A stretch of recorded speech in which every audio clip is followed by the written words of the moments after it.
Hey, hi, and howdy, sweet friends. Welcome back to my channel, and welcome if you're new. My name is Courtney, and I do food and kitchen content on This Homemade Life. If you're into that, I hope you'll consider subscribing. This is my weekly What's for Dinner style video, and I have 3 recipes this week. I was supposed to be out of town, and my plans changed. I'll be going out of town next week instead, but I threw together 3 easy meals with lots of leftovers. Very basic, very budget friendly, and very delicious. Let's kick it off with this marinated chicken with broccoli style pasta. This was really just one of the simplest things ever. I used to cook like this all the time. I started off by marinating some chicken. I'm using one of these Grill Mates marinades. You can find these on sale pretty often at the store, and when I do, I'll usually grab 1 or 2 and toss them in my pantry for later use. They are perfect for days like this where you're just throwing together a very simple meal. And I had this pasta. It is, they're called I think almond shaped noodles, and they're small. They look kind of like rice, but they're pasta, and we're going to use them to make kind of a risotto style dish. So there's my chicken once it was marinated for a couple of hours, and I tossed it in the air fryer until it was done. So I chopped up a pack of frozen broccoli from my freezer to go with this pasta here. Like I said, we're cooking it kind of risotto style, so I pulled out all my ingredients. I've got lemon juice, home canned chicken broth, a little bit of bacon grease, my confit garlic, butter in case I need it, some Parmesan cheese, pepper, and some garlic powder, and a little bit of salt. So these noodles, again, they're small, they're almond shaped, and they cook really, really quickly. I like them quite a bit for this, and they're great if you're making like a risotto style pasta dish. So I went ahead and I melted a little bit of bacon grease with that little packet of noodles. It's 7 ounces, so it's not a ton, but it's the perfect side dish for this. You don't have to do bacon grease. You could do butter or olive oil, whatever you have. I have bacon grease and it's free flavor, so why not? Once these had toasted a little bit, I went ahead and started very slowly adding in my chicken broth. I home can my chicken broth. I do it myself. You can use store-bought, or you can use bouillon mixed with water. Whatever you have is fine. I went ahead and put about half the jar in there and let it simmer for a little bit. Once you can see the water has really started to cook out like that, I added in some of my confit garlic and stirred that around, and then continued adding water and stirring this until the pasta was almost completely cooked. I'm going to say about 90% cooked. At that point, I went ahead and added in a couple of tablespoons of lemon juice for extra flavor. If you have some fresh herbs, this is a great dish to throw them in. I did not. Dill would be great. Parsley would be absolutely amazing. Thyme would be good in here. I didn't throw in any dried herbs either, just some dried parsley on top, but you could even do dried and that would be fine as well. You also want to season a little bit. If you are not using bouillon, do a little bit of salt. I was not, and I don't salt my chicken broth when I make it. So I did add some salt, and I added some pepper. Fresh ground is better, but I'm out, so we're using what I have. And a little bit of garlic and onion powder just for added flavor. I gave this a stir, and again, just cooked it until it was about 90% done. Once you reach that point, you want to start adding your Parmesan cheese. I have this little tiny bit amount left in a tub, and then I have my brand new green shaker tub of Parmesan. Really, like freshly shredded is better. It will melt the best, but I didn't have that, and this is cheap and budget friendly, and it was on hand, so that's what we're working with today. I just went ahead and stirred it in, and it does melt, and it does work, and it's not bad at all. It's great. Sure, the fresh stuff is 100% better, but if you're looking for basics and budget friendly, this is the way to go, and it cooks up beautifully. So I stirred it for a couple of minutes, and it melts, and it gets cheesy and delicious, and it adds a ton of flavor. You could do this with cheddar cheese instead if you wanted to. It works up the exact same way, but you might need to add a little bit of extra water or milk or cream into this. I then stirred in my entire package of broccoli. It is a ton of broccoli for a little bit of pasta, but that's kind of the way I envisioned it. It's a little bit healthier that way. You get all your veggies. It's super delicious. You could do any vegetable you want, by the way. My preference is always broccoli for this. I don't know why, but it's my go-to when I make any kind of pasta. I love broccoli and pasta and broccoli and rice. But squash is great, cauliflower is great. Whatever you have and whatever you love will be absolutely delicious. Once that's done, taste test it, see if it needs any more salt or pepper or anything like that, and you know what? You're done.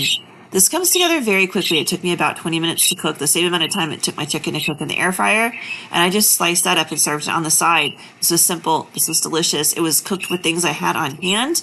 I highly recommend this 100% because it was so good. All right, air fryer chicken drumsticks with squash casserole. So I used to always make roasted drumsticks, but I did it in the oven back when I was younger. And now we're just gonna modernize it with the air fryer. But I'm gonna start off with the squash casserole because it takes a little bit longer. So I went ahead and diced up half an onion and then cut up the squash that I had purchased on sale this past week. They were on sale for 97 cents a pound, which is a good price in my area. So I went ahead and got 3 small ones and I sliced them up. And we're just gonna go ahead and saute them in the skillet with a little bit of salt and pepper. You don't have to cook them all the way through. We just want to get them going with the cooking process. And then they'll be ready to bake in the oven because they do bake for a long time, like 45 minutes. So you do want to make sure that they kind of get a little bit of a head start, but you don't want to make them just totally soft and mushy because they'll just turn nasty in the oven later. So I just let these do their thing for about 8 minutes and they were good to go. Just keep them stirred, watch them, keep an eye on them. It doesn't take long at all. So while they're doing that, we are going to kind of hop over to my kitchen counter and go ahead and get the rest of the ingredients together for this casserole. So I'm starting off with some confit garlic. Now, if you wanted to use fresh garlic, go ahead and throw it in and saute it with your squash. If you want to use garlic powder, you can put it in either location. It is fine. And then you want to scramble an egg. I was eyeballing my squash that was cooking, and I was like, okay, that's a lot of squash. So I went ahead and went with 2 eggs instead of 1. I'll link the original recipe down below for y'all, though, just so you can kind of judge for yourselves how much you want to do. And then the recipe calls for a cup of cheese. I did close to a cup. I'm probably a little bit under, but that's okay. And I just stirred that right into the egg mixture so it's ready to go. And then we're going to set that off to the side. And we're going to work on our cracker crumb topping. It calls for Ritz crackers. Didn't have any on hand. I have these club crackers. You just want to pound them. You can do it with your hand like that. You can get a meat mallet. You can get a rolling pin. You can get an ice cream scoop. Just whack them until they're nice and crumbly. You want some pieces in there and you want some powder. You want a little bit of both because it makes this beautifully textured topping for the casserole. All right, so here is my squash fully cooked. We're going to mix it right on into the egg and cheese mixture. Give it a good stir. And yeah, it's going to cook the eggs. It's going to cook the cheese a little bit, but it's going in the oven, so that's okay because that's actually what we're about to do anyway. Just make sure that it's fully incorporated, that there's egg in between every piece of your squash. And then into a nicely greased casserole dish, we're going to pour the squash and onion mixture in there. That's what it's going to bake in. And then we're going to top it with our cracker crumbs. Now, I did put about a tablespoon of olive oil in with the cracker crumbs.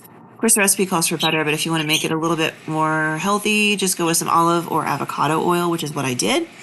And just pour that right over the top. I'm pretty generous with my cracker crumb topping because it's my favorite part. You don't have to go quite as heavy as I did, but this is the way I like it. This is the way I typically make it. I think it's absolutely delicious this way. So up to you. You can do half or a whole sleeve of crackers. Mine are the minis, so 2 of them makes a whole sleeve. And then, of course, that's baking in the oven for 45 minutes. We're going to make these chicken drumsticks. You can do this with any kind of chicken. You really can. Drumsticks are usually incredibly affordable, especially during the summer. I can find them on sale for like 97 cents a pound very, very regularly. So I got this huge pack, which is a lot of chicken drumsticks, for around $4. That's a really, really good price. So I went ahead and took half the pack because my air fryer is small. And I'm just going to season it. I put some baking powder on there because it does kind of make it a little crispier, which I really, really like. Cornstarch works as well. I always put a little bit of oil in there just to help all the spices and seasonings adhere to the skin of the chicken. And then season with whatever you like. My go-to is smoked paprika, garlic powder, onion powder, salt, and pepper. On this particular night, I decided to try something new. I had this wood-fired garlic seasoning that I had purchased. So I did salt, pepper, wood-fired garlic seasoning, onion powder, and some smoked paprika, which was good, but I think I like my just regular mix it together a lot better, honestly. I felt like it was a little weak on the garlic flavor, but the chicken was overall like really, really delicious, but I like my seasoning a lot better. So then once you've got it all mixed and the seasonings evenly distributed, just place it in your air fryer. I'm doing 6 of these and they are pretty good sized drumsticks. So I cranked my air fryer up to 375 and I cooked them for about 10 minutes, flipped them over and did 8 minutes. And mine were fully cooked. Be sure to test your chicken. And like I said, I did 2 batches, but there it is with the squash casserole. It was an easy meal and it was a very cheap meal, but it was a very, very delicious meal. All right, our last meal made so much food, y'all. Barbacoa style pork bowls. So if you watched my grocery haul, I did buy a large pork tenderloin. I cut it in half, So we're going to start off with just half of that pork tenderloin. I'm mixing up the sauce that's going to go in here, and I'll link the original recipe down below, but it's beef broth, not chicken broth, beef broth. I'm mixing mine, of course, water and bouillon, a little bit of oil. We've got some lime juice that's going in there, some pepper. I did not put any salt in because this bouillon is so salty. I'm adding in some smoked paprika right there. I love smoked paprika. I think it brings so much beautiful flavor to dishes, but you can always use regular if that's all you have. But I really do advise in investing in some smoked paprika because that flavor is just unbeatable. Also calls for some chili powder. You guys know I don't measure or season with my heart, and this is supposed to be really highly seasoned, so feel free to go pretty heavy-handed with this. We're going to do some onion and garlic powder. If you wanted to, you could do fresh as well instead of doing powders, but this is really easy to throw together in the crock pot if you're only using powder mixes, and that makes this meal so simple to create. So I do kind of recommend it if just going with the dry spices if you're in a hurry. Otherwise, feel free to go ahead and like chop up your veggies and stuff. I did throw a little bit of cumin in there, and we're giving this a good mix, and we're just going to pour this right on top of that pork that's hanging out in my slow cooker there. I've already got it turned on and everything, so it's starting to heat up. We'll just pour that right over the top, close the lid, and simmer this thing all day long. And of course, if you've worked with pork tenderloin or pork roast before, they fall apart tender in the crock pot. It's a great cut of meat to use.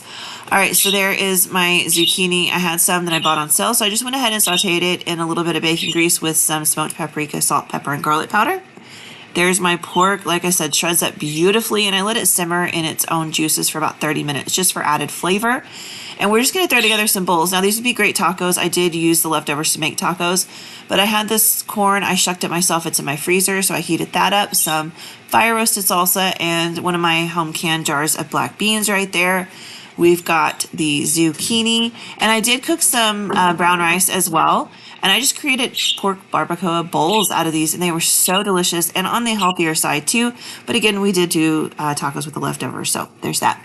Those are the meals I cooked this week. I am going out of town next week, but I think I will have another 3 recipes to share with y'all, and I look forward to doing that. So I hope I will see you guys there, and of course on Tuesday for my weekly grocery haul. Enjoy the rest of your weekend, y'all. I will see you soon. Have a great one. Bye.